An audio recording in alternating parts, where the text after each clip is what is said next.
And thank you so much indeed. This is a different race, of course, that of students, because the South African Students' Congress, which is SASCO's 20th biannual elective national conference, kicked off in Soweto yesterday.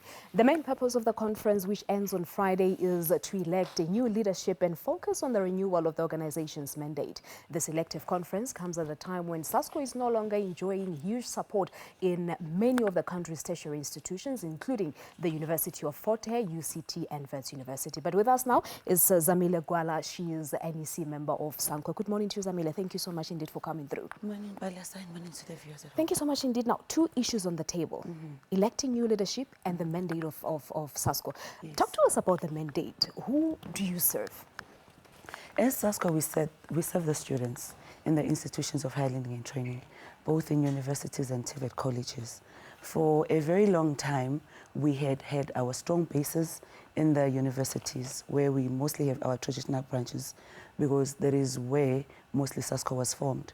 But as time goes on, we've had to penetrate the TVET sector, and the growing number of members of SASCO is alarming, which shows that in South Africa there is always a need for SASCO to be there in order to communicate the need of students. All right, so the numbers are growing, but we see in SASCO having lost at some institutions, as I said, like University of Fort Hare, UCT and Wits University. Those were your strongholds.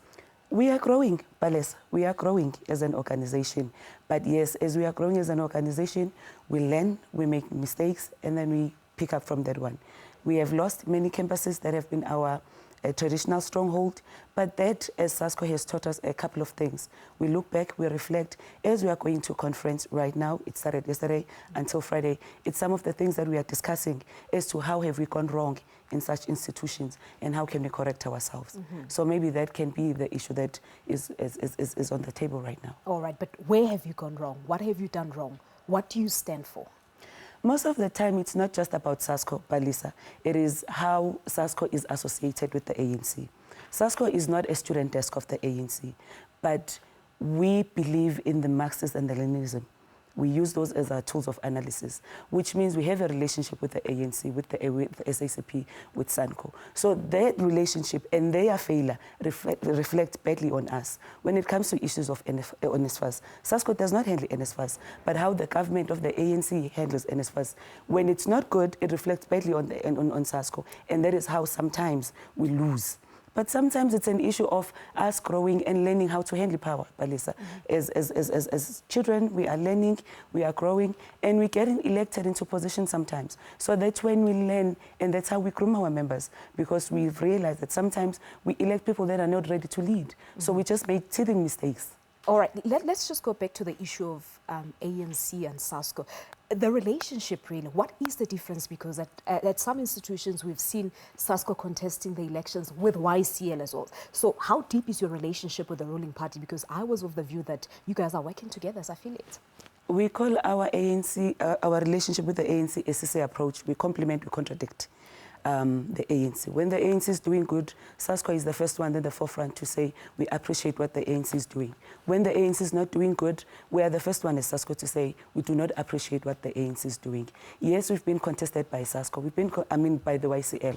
We've also been contested by the ANC Youth League. But that does not mean that we are not working well with the ANC. It simply means that in those particular branches, because Palisa, I would give an instance, in one branch where the Young Communist League of South Africa is contesting SASCO, you'd find that the ANC Youth League is an ally of SASCO. In another branch where the Youth League is contesting SASCO, you'd find that the YCL is an ally of SASCO. So it differs from one branch to the other, in one institution to the other, as to how the working relations between the individuals within those structures is. Yeah, let's just get your view quickly on the free fees higher education report. You've rejected the report, and I know that SASCO was very vocal in saying the ANC, in criticizing the ANC during the protest march.